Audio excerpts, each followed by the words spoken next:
both China and India are beneficiaries of being able to continue to access abundant amounts of oil that are coming out of Russia, whereas the rest of the world is being starved of energy resources.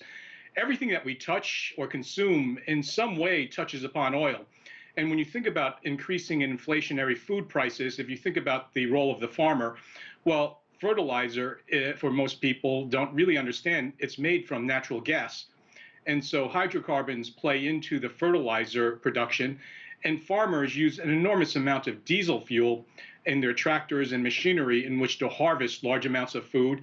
And finally, to get the food on the table from farm to market requires a tremendous amount of energy and transportation as well. So any sort of increase in diesel costs and fuel costs will, across the board, factor into increasing food prices across the world.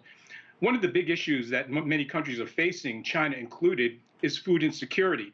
And we've already heard stories emanating from different parts of the world where places like Malaysia are actually restricting the export of chickens to Singapore out of this fear that rising food prices are going to result in social unrest.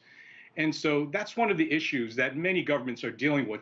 Now, with regard to this question of whether the United States is throwing fuel on the fire, I would suggest the opposite. I'm in agreement that there are not many policy tools that central bankers can use in order to arrest inflation.